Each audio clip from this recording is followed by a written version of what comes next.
Hi, everyone. We're going to give it just a couple more minutes while we wait for some more people to stream in. But if you want to take a look in the Q&A section for the link to give us your name and any AIA or other numbers you might want to give and a couple of other relevant details, we'll be starting in just a couple more minutes.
All right, well, it looks like we're still getting a few people streaming in, but I think we're going to go ahead and kick this off. So, hello, everyone. Thanks for joining this expanded mesh and perforated metal interior and exterior applications webinar from Amico Architectural Metals. My name is Cooper Weiss. I'm the sales and marketing coordinator for Amico Architectural Metals, and I'll be your moderator today. Joining me to speak with you is Senior Product and Marketing Manager Michael Nelson. This presentation is being recorded and will be available for later viewing by registered attendees. This course is AIA HSW eligible, so we've shared a link in the Q&A where you can go over to provide your name and your AIA number and a couple of other relevant details. If you have any questions now, or if anything comes up during the webinar, just drop them in the chat or in the Q&A rather, and Mike will try to address as many as possible during the Q&A portion at the end of the presentation. And if we don't get to yours, we will reach out after the show to continue the conversation. So with that out of the way, I'll hand it over to Mike. I'll see you guys at the end of the presentation to help out with that Q&A. It's over to you, Mike. Alrighty, thank you, Cooper. I appreciate it, and thank you guys for taking the time to be here with us today. So by far, as far as the roadmap for where we're going to head today, we're going to start with talking about the features and benefits of expanded mesh and perforated metals. Then we'll talk about some of the design considerations, and then finally talk about the kind of applications for our materials.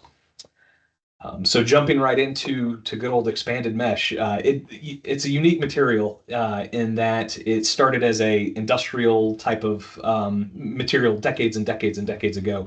But in the last 10 years or so, architects have really started to adopt it as kind of this gem and beauty piece of a lot of their designs. And it does a great job of being that very beautiful kind of centerpiece of a lot of design elements. But at the same time, too, would always encourage you to think of this equally as much as a very functional material that will be able to provide, controlling sight lines, providing heat gain reduction, reducing nuisance winds, and things like that. So it should be, in your mind, both a extremely beautiful product as well as something that's functional as well.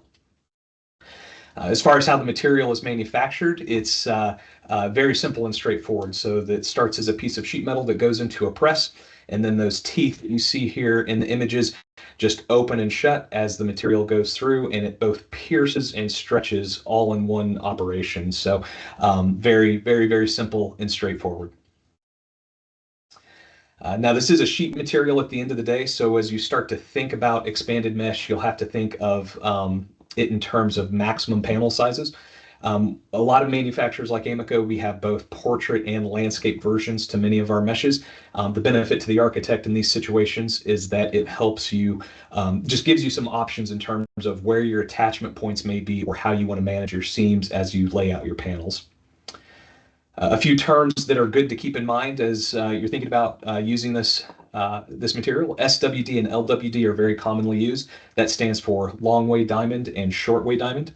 And this is a really good way to just help other people as you're communicating to them understand what you're talking about. So you might say, I need 90 inches in the long way of the diamond or 20 inches in the short way of the diamond or something like that. So it's just good in helping to kind of clarify and understand orientation and direction. A couple other terms that are very commonly used and sometimes confused is strand width versus strand thickness. So as you go down to the diagram in the bottom, this is kind of the individual unit, the diamond, if you will, that is repeated over and over again into a piece of expanded mesh. Strand width refers to the width of the band, and strand thickness is actually the thickness of the material, the sheet that starts out. A lot of Amoco materials are 1/8 inch as far as their standard, but the manufacturing process allows us to go up and down in thickness in terms if we need to say have a more rigid piece of expanded mesh because our attachment points have to be further apart, then we'd go to a strand thickness of 3/16 or higher.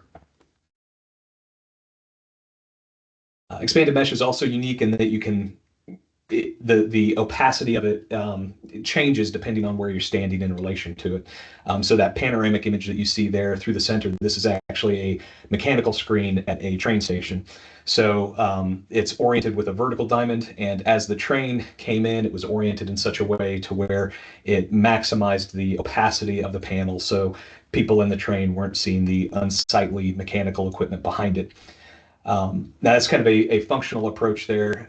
If you look at the image in the center there, that is a fire station in Quebec. This is one of my favorite projects, but simply by taking the exact same style of mesh and rotating it 90 or 180 degrees, you're getting these different kind of varied shades and tones as you can see through the mesh more or less from panel to panel, and creating this really kind of nice, sophisticated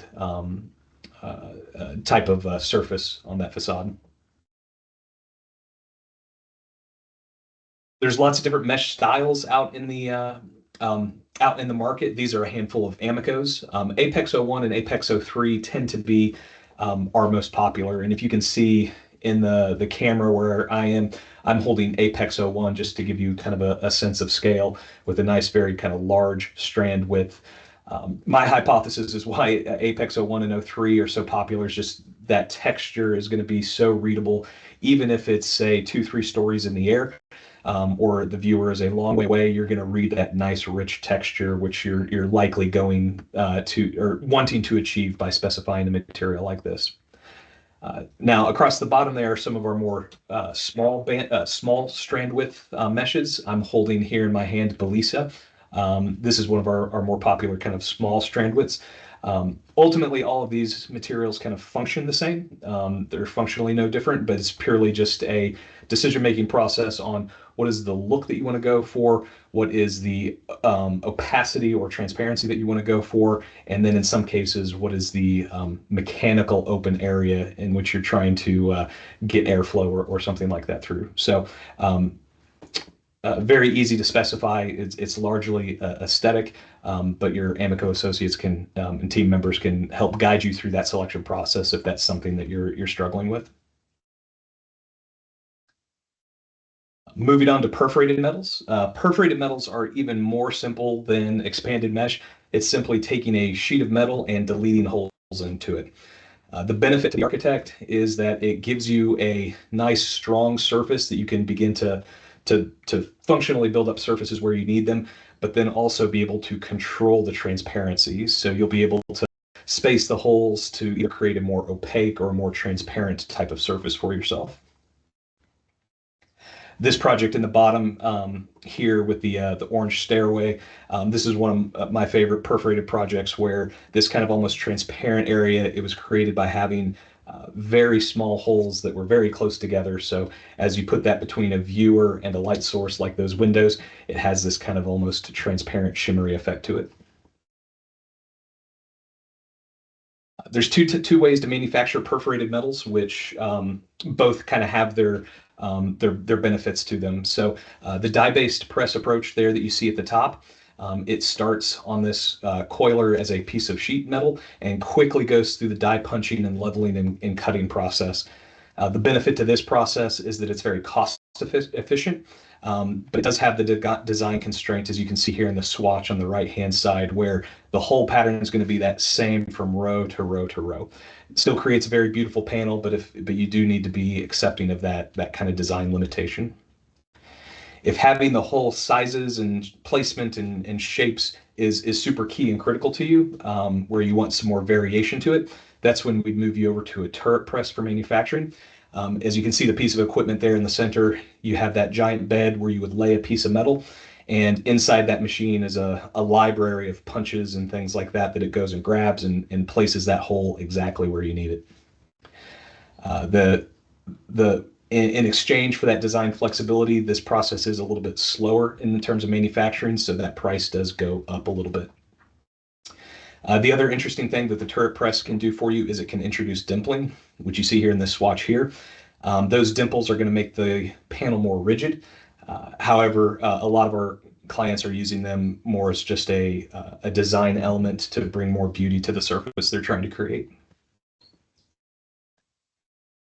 Now, I mentioned the all-across perforated panels are somewhat limited in terms of their design, but that doesn't mean that that you're completely out of control. There's an enormous number of variables that you can begin to specify into your all-across perforated panel to make it exactly the way you need it. So once you pick the whole shape, you're going to be able to pick the size, the spacing, whether they're aligned or staggered, whether there's a border, how deep the panel is, and things like that. So once you start to stack up all these different variables and decisions that you get to make, you're going to have a very specific panel to meet your specific design needs. As far as the hole shapes go, round holes are by far and away the most common out in the market, but you do see a lot of squares, hexes, and different types of slots. The common question we get asked is, well, why don't I just laser cut this panel instead of going into perforating? And these images do a good job of kind of illustrating the strengths of the perforation process. So if you were to try to cut any of these panels on, say, a laser cutter, that geometry is so close together that you're going to overheat that panel, it's going to warp, and you're not going to get a good part. The perforation process is really good at being able to create really complex geometry, especially smaller holes that are going to be really close together. So if you have panels with large openings in mind, say 3 inches plus in diameter, that's when you'd want to think more about laser cutting. But for panels where you're thinking about really tight geometry and holes under 3 inches, the perforation process is very efficient. Two other types of things to keep in mind when you're designing your perforated panel. The first is around the hole size. So you want to have a thickness of metal that is, a hole diameter that is equal to or greater than the thickness of the material. So a lot of our architectural panels start with 1/8 inch thick pieces of aluminum. And in that case, you'd want to have a hole diameter that is an 1/8 inch thick or bigger. The long story is that it's just very hard to manufacture small holes and thick pieces of metal. The other thing to keep in mind as you're trying to select that perfect opacity for your design objectives, you're going to top out around 70% open area. In other words, you don't want to delete more than 70% of the panel. Once you go above that, your panel's either going to be wavy or structurally just kind of unsound. And then lastly, on perforation, the really interesting thing that you can do with the perforated process is that you can take images and convert them into hole patterns into the metal. So it's a great way to create a durable form of communication that's not going to fade or break down and go into the metal itself. This process can be as specific as creating something that is a portrait and it'll be readily recognizable. Say you're doing a history center or something like that, where you want to be able to recognize specific people. This process is able to achieve that. But a lot of our clients are using this in more of kind of an almost abstract way. That top image there is a library in Toronto, and they had a local illustrator that was of some fame, and so they had them create this pattern and texture that was translated into those fins in a really nice way to kind of localize the design and make it special and unique to that space. Moving on to design considerations. This is kind of thinking through the lens of starting with that blank white sheet of paper and some of those things that you may want to start to think through if you're going to consider using these materials. Starting out on the sustainability side, if you are planning for LEED, these materials are excellent because they do have recycled content into them. So we are able to provide that as a part of your LEED strategy. During the extent of their life, they are often used as sunshades, like you see in these pictures here, where they're able to reduce the heat gain that's going to go into the building. And we'll have a quick case study on that here in just a few slides.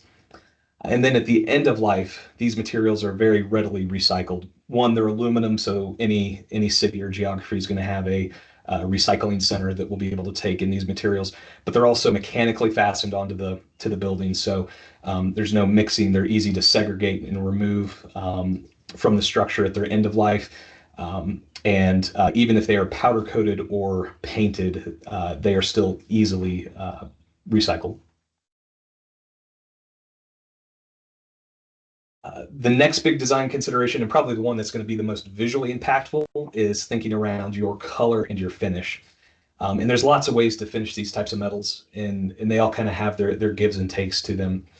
The first one I'll mention is natural finishes. A lot of times people ask, can these manufactured processes support Corten steel, zinc, copper, and things like that? And the answer is yes and absolutely. So this is a really great kind of really high-end way to design your mesh or perforated solutions. The one drawback or caution that you'd want to have is that oftentimes you want to make sure that your client understands that what's installed on day one is going to look significantly different than a year down the road as it kind of ages and patinas over time. The next solution we see a lot of specifications for are around anodizing, and it's a great way to finish aluminum. When it comes to these sorts of projects, though, anodizing suffers from the problem of not being able to hold tight color control from panel to panel. So the result could be you could have kind of this unintentional checkerboarding effect, which would be visually unsightly. So we actually encourage a lot of our clients away from anodizing. You can get similar looks to anodizing and powder coating, so that's a next best solution. I'd say probably upwards of 60% or so of our projects are finished in powder coating. It's such a great solution in that it is very durable. It's a thick coating, so it's going to be very forgiving. For those indoor projects, it does not emit VOCs like paints do, so it's critical for those indoor applications. The compromises that you're going to need to understand with powder coating is around color. So first off, you can't mix and match powder coat like you think of with acrylic paints or house paint or something like that. Really, whatever the palette is that the manufacturers have, that's what you need to be happy with. It also is less color stable for really bright oranges and reds and things like that. The pigments just don't hold up as well. So if bright colors or color flexibility are an absolute priority for you, that's when you'd want to move over to fluoropolymer paints, which has color mixing and matching type of capabilities. So if you have a very specific color, you can target in on it very well. Fluoropolymer paints also sometimes is referred to Kynar. If you can also put in mica and metallic flecks and things like that to bring a little bit more visual interest to it. The drawbacks to fluoropolymer paints is that it's a very thin application. And if you want a really long warranty, say 15 years plus, you're going to need to go to a 3 or 4 coat process. which will increase the cost of the installation, say $3 or $4 a square foot as an estimate. The last finishing solution to consider is image sublimation, and this is a very niche solution, so this will probably be rarely considered, but it comes up from time to time, especially for situations where, say, a municipality is saying, hey, a local artist needs to impact this development in some way, shape, or form to a degree. This is a really great way to be able to take images and transfer them into the powder coat. So you could have an artist create any sort of design or piece of artwork. This is a powder coating process. So after the metal is powder coated, it gets put in a wrap, and then the wrap is put into a heat chamber, and then the magic of chemistry happens, and the pigments transfer from the wrap into the powder coating, and is in there very permanently. This is a little bit more of a high-end finish in the grand scheme of things, so it's not something that you would probably want to consider for, large swaths of a project, but for those areas where it definitely kind of just needs that extra elevation or uniqueness, it's a great solution. The next huge design consideration to make sure you keep in mind is lighting. Lighting is going to make every mesh and perf project go from good to great. Just the surface changes and the reflections and the voids. These materials love to be lit. This bottom right-hand project is one of my favorite, where the designer just planned this kind of alcove behind the expanded mesh, and it washed the sheetrock behind the mesh and created this really kind of elegant glowing effect to the design. The next big consideration is going to be around attachment, and that's primarily thinking through the lens of, well, you're going to have to provide supports either in the wall or proud of the walls in some way, shape, or form to support the material. One thing to keep in mind here: many of these projects are very custom in nature. So whether it's Amico or another metal provider that you're working with, it would be a great idea to work through a delegated design type of process where you develop your design intent and then share that with somebody like Amico, and we can help develop that perfect attachment solution for you. The benefit there is that we're going to value engineer it on the front side, so the project is all the more viable once it gets down towards bidding. And then also it takes work off your shoulder in the grand scheme of things. When it comes to expanded mesh or companies like Amico, we will have load tables to help guide you to say, all right, if your pounds per square foot spec is X, you're going to need to have brackets that are spaced every 36 inches or what have you, and then have so many attached vertically from there. So there should be tools to help make the process easier. With this expanded mesh here that you see in the top left, this is a very common approach where it's essentially kind of an L-shaped bracket that gets bent to match the angle of the expanded mesh perfectly. This solution for attachment is good in that it's simple and straightforward. And then also, as you step away from the installation, those brackets are not stealing visual emphasis away from the mesh itself that you're trying to see. When it comes to perforated panels or laser cut panels for that matter, you'll see here there's some examples of these different railing systems that will help minimize penetrations into the wall, as well as kind of help make the installer's life easier and just more efficient. But overall, I would encourage you to not feel scared to talk with and lean on your design partner for whatever that custom solution may be. This image on the bottom left-hand side, this was a parking garage, and the architect wanted the expanded mesh attached to tension cables, which was not something that we had necessarily done in a standard sense, but was a great problem to have. And we essentially took our L-shaped bracket that was very familiar to us. We created kind of a clamping mechanism on the backside, which you can kind of see here in the image, and the mesh just attaches and clamps onto that. So all that to be said, don't feel afraid of that attachment process. Partner early with your metal partner, and lean on them to help devise those perfect solutions for you. The next huge design consideration is going to be around how you want your panels to appear. A lot of our installations are kind of that more continuous type of effect. And if you can kind of see me in the camera, something that companies like Amoco are very, very fastidious about is making sure that that half diamond at the end of the panel is met perfectly with its mating half diamond to make sure that it is continuous as it goes down the row. So this image in the center here, this was an art museum in Saskatchewan, and it was perfectly aligned, perfectly trimmed. There's actually about an 1/8 inch gap in between the panels, but as you can kind of see, these there's no striping or striations that are really kind of stealing any sort of visual emphasis. Now, some design cases may be that you don't want to have that kind of continuous look. You want other types of aesthetics, and that's great too. I'll call that more of a kind of a panelized approach to how you organize and design your panels. This project on the right, this was a 100-plus-year-old building that had old exposed brick, exposed wood beams, and that sort of thing. So as they came in with these new elements, the architect had us weld these hat channels around the expanded mesh, which is really simple, but at the same time, it really kind of transformed the mesh to make it really nice and interesting and appropriate for that more kind of historical context.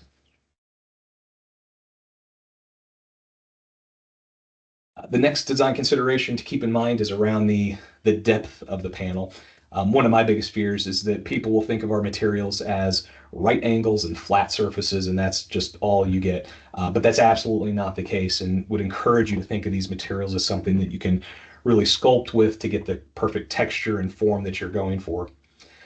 This project here on the top and to the left, this is a very simple approach to achieving a really nice texture where the perforated panel was just break formed with cut angles, and the end result was the panels are going in and out in this really nice way. And then at the top here, as the sun sets in Kansas City here, it's casting shadows and creating this really nice elegant effect to it.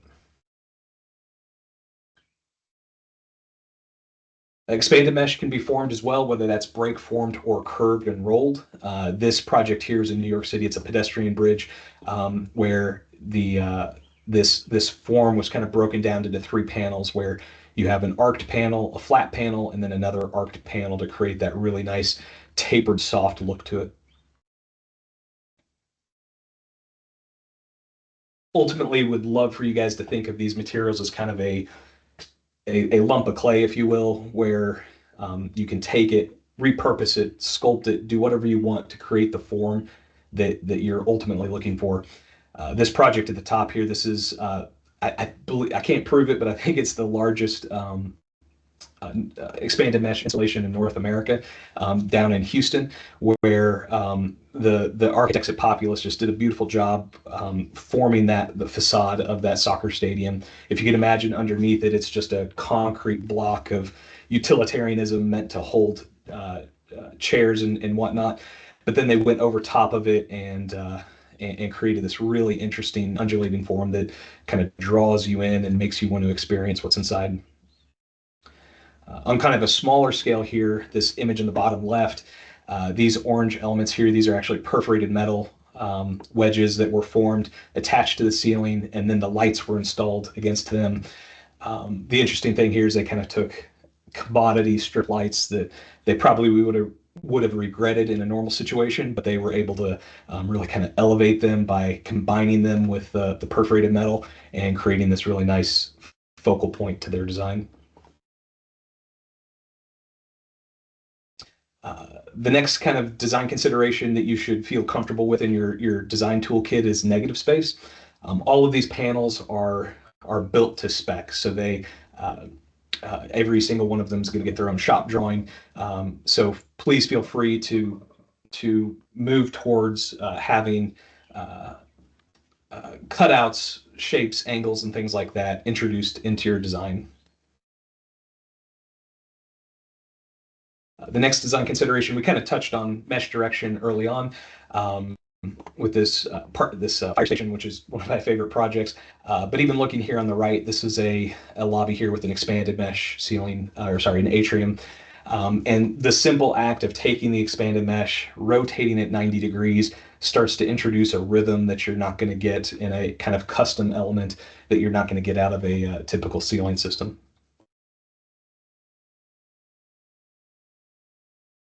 Expanded mesh can also be turned into a gradient.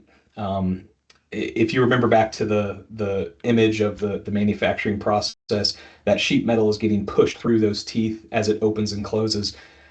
We can program the press to push more or less mesh through those teeth between each stroke. So here at the top, you'll see more thin strands, so less material was pushed through, and then towards the bottom here, those nice thick strands where more material was pushed through the press.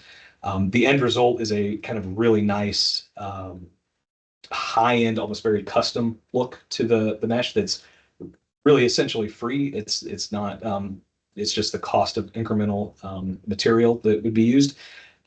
The other benefit on a functional side of things is that you can begin to create these kind of opaque moments where, say, in a parking garage, you're creating this stripe of higher opacity, so headlights are not as readily creating light pollution out of the parking garage.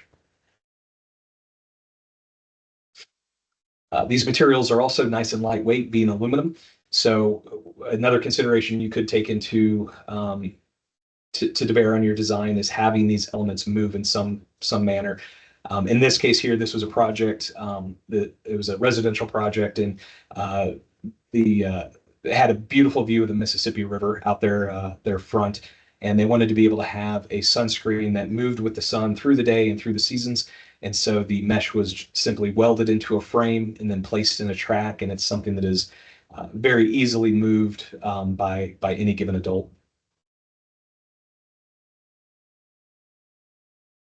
The last design consideration, this is kind of more open-ended and vague, but as you get into the weeds of your design, as you're thinking through all the different corners and reveals and things like that, would encourage you to lean on your metal partner like Amico to help you build and fabricate exactly what you're looking for. This project here has these beautiful reveals, as you can kind of see, moving all about this wall. And then two, you can kind of see that certain levels are a little bit more proud of the wall than another. So as you develop your very fine details, please lean on your metal partner to make sure that your surfaces speak the way you want them to speak at the end of the day.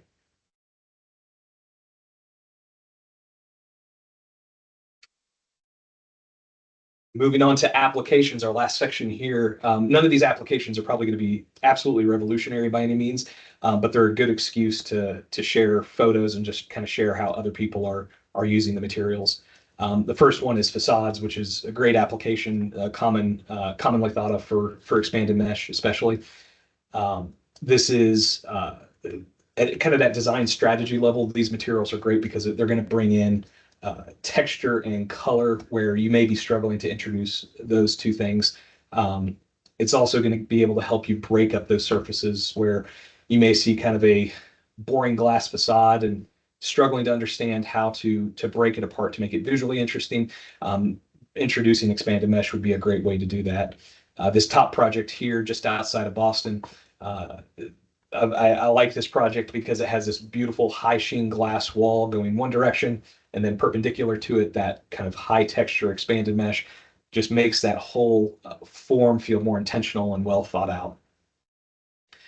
Now, some people may shy away from expanded, or initially shy away from expanded mesh for facades because they think, well, I've got to put it everywhere, and I either don't have the budget or that's not the statement I'm trying to make.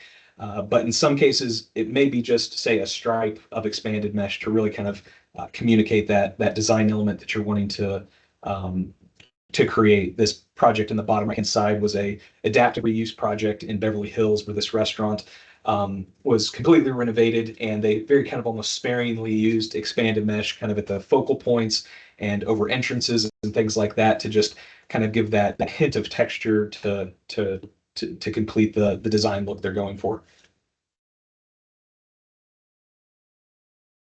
Parking garages are a great application for these materials. This is where a lot of the functionality comes to bear as well.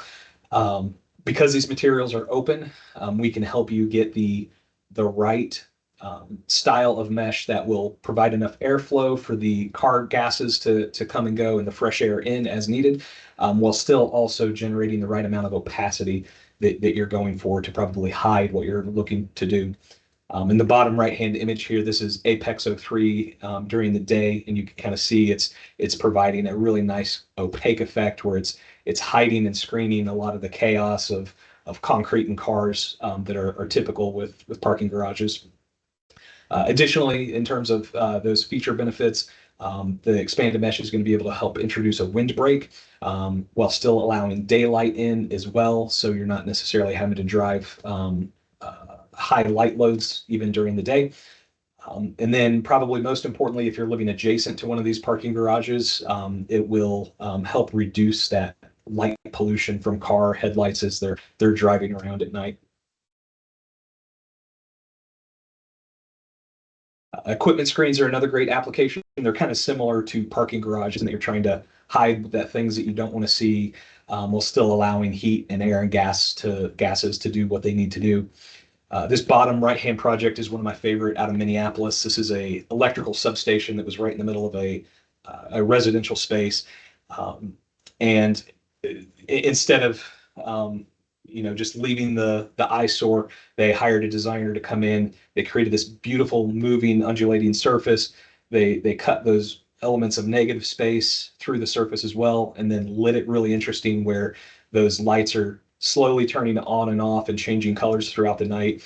And they really almost turned this neighborhood blight into kind of a sculptural element that would be no problem to live around. Interior surfaces are a great use for these materials as well. Kind of similar to facades, they're a great tool for bringing in color and texture, where you may be struggling in the sea of sheetrock. This project here on the right does a great job where it's kind of almost sparingly just bringing in a stripe and a feature wall, but it's also great for cladding, privacy dividers, and things like that as well. Ceiling applications are a fast-growing part of requests that we're seeing these days.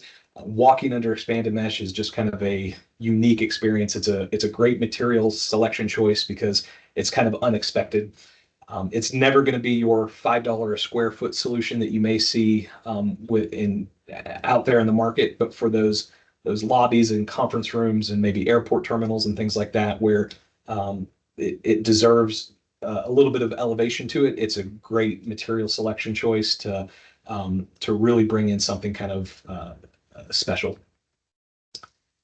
Logistically, a couple things. Lighting can be left above the mesh, as you see here on the right. Big Design elected to leave those lights above. You would just have to increase your lumen levels just a little bit to get your proper lighting below. And then similar, when it comes to fire sprinkler heads, NFPA calls for 70% open surface to be able to leave fire sprinkler heads above the expanded mesh. In some areas, they will consider expanded meshes like Apex 01, the mesh I'm holding, as sufficiently open enough to have those sprinkler heads above the mesh.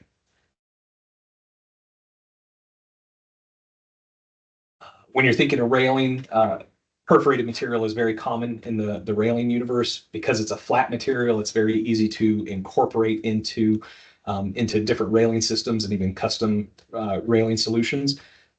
But similar to ceilings, we do have these kind of unexpected choices with expanded mesh that are very common as well, where if you're just looking to kind of make that material selection choice that may be a little different and unique to bring emphasis or just interest, expanded mesh is a great choice as well. Building attached sunscreens is another great functional space for these materials, being able to use them either parallel to the building, perpendicular kind of as a fin, or just as parallel to the ground as kind of a shade, is good for reducing that heat gain that goes into a building. Now, one question I always had was, to what degree does this sun shading matter? Yes, it creates a shadow, that's obvious. But is that quantitatively meaningful in any sort of way? So we hired a research firm, RWDI, out of Toronto to do some calculations for us. They created essentially a 32 by 32 room with a south-facing glass wall, And then they ran that through all sorts of different meteorological cycles to understand how the shading worked and interacted with different configurations of expanded mesh, represented here with these gray rectangles. So as you see, as the expanded mesh was introduced in different ways and coverings, the heat gain was significantly reduced. The long, or I guess rather the short answer to the long story, we have the full case study on our website, but when it comes to sun shading, these materials are meaningful in terms of reducing the load on the HVAC systems, which then of course translates up to all the benefits of reduced energy and reduced carbon footprint. The other benefit for architects may be around the available window area. Some architects may be struggling with different energy targets and having to reduce the number of windows in their design. The effect is potentially unpleasing in that nobody wants to be in a cave, and the benefits of natural light are well documented in terms of occupancy. So being able to introduce more windows into a space may be an objective of yours. And if you're struggling with those energy limitations, passive sun shading elements like this may be a good solution to allow you to manage that heat gain while also still spreading natural light to as many corners of your structure as you can. Plant life loves these materials as well. Just the openness of perf and mesh allow the plants to grow in and out in different garden environments. That parking garage on the top right-hand side, this was such a simple but well thought out design element where they started the plant life at the top and allowed it to grow down the mesh.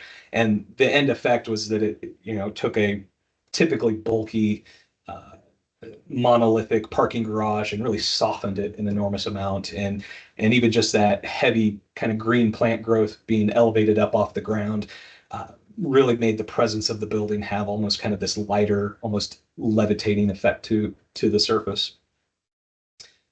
The project on the left here too is another favorite project of mine, where there were two existing office buildings that they had this concrete kind of area between them that was really unpleasing. And so they came in and tore up a lot of the concrete, had these planter beds developed throughout the space. And then they introduced this perforated metal pavilion that kind of seamlessly allowed that plant life to continue to grow up and around and throughout the space, giving value to the tenants and the owners as well.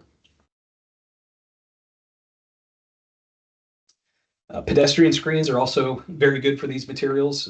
You can really control the opacity to make sure you're getting the right level of separateness that you're going for.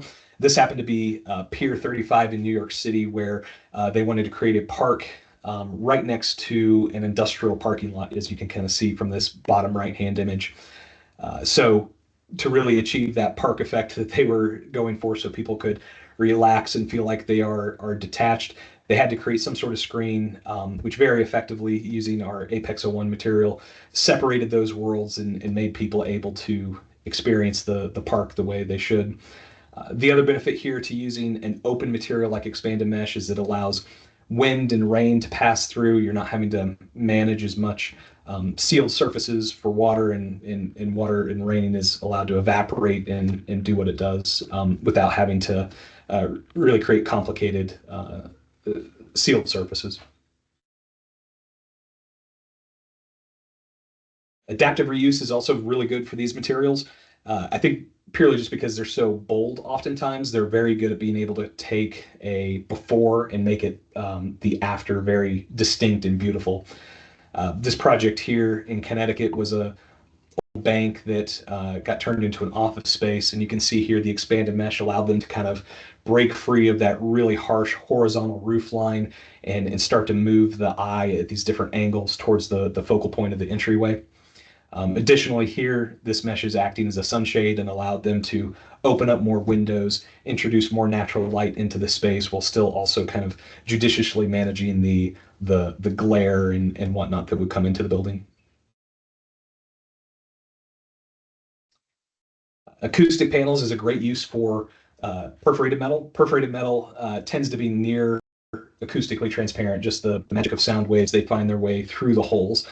So in the case of this amphitheater here, If you look at the top right image, these black surfaces are either emitting sound or reflecting sound, and those red surfaces needed to absorb the sound. So the perforated metal was bent into kind of a pan type of shape. It was backed with a sound absorbing material, and the perforated metal was then adding value in that it was protecting that sound absorbing material, extending its life, allowing it to do its job more effectively. And then as well, for the architect standpoint, it allows you to introduce color and form as you see fit and needed. Signage is a good application for these materials. Just the way they reflect light and do what they do is very powerful. It's also a great means and method to introducing those brand colors to tell that brand story as you need. And the last application here, this is open air structures. We do a lot of soffits and pavilions and things like that. With this particular case, this was at Arizona State University, where they had a courtyard for a new research facility. They wanted to have events and things inside of it, and but they still were struggling with the Arizona sun and heat. So they introduced these really nice, strategically shaped sunshades that shaded the courtyard. And the expanded mesh material choice was effective for two reasons. One, it created enough shade to where it reduced that heat that's reaching the ground. But then at the same time, it's also open enough to where it feels as though you're not just in another room. Had they made a solid surface or something like that to cover the courtyard, it would have felt very cave-like. So it's an excellent choice in these scenarios because it's kind of giving you the best of both worlds. And that is all I have. Thank you guys so much for your time and everything. Cooper, are there any questions I might be able to field? We do not seem to have received any, Mike. I think you did such a good job that nobody has any questions. But if we want to take just a few more seconds in case anybody has one and just forgot to mention it, do we have anything upcoming that we could talk about? Any more presentations while maybe one or two people write something in? Yes, yeah, we'll be doing these monthly going forward. So the next couple will be kind of along the same vein, but we'll continue to introduce new topics and whatnot. So would love to have you for future events. We also regularly attend different Facade Plus and World of Facade shows. So if you guys need any passes, I believe we have Kansas City, New York, Toronto, and a couple other coming up. So would love to meet you face to face and share some samples with you. Also, I guess if you need samples, would love to send you samples at no charge. And then as well, if you feel like your office would benefit from a training like this, more than happy to repeat this for you for your office setting to train up your team. Great. Well, we did get a comment from Patricia saying that the Q&A isn't turned on. We were having a little trouble with that. In the future, if anyone's attending more of these, feel free to always drop questions in the chat if you can't get access to the Q&A. But it seems like there might not be any questions this time. So yeah. Well, Mike, thank you for the presentation, and I think we're just about ready to wrap up. Alrighty. Thank you guys. Bye. All right. Take care, everyone.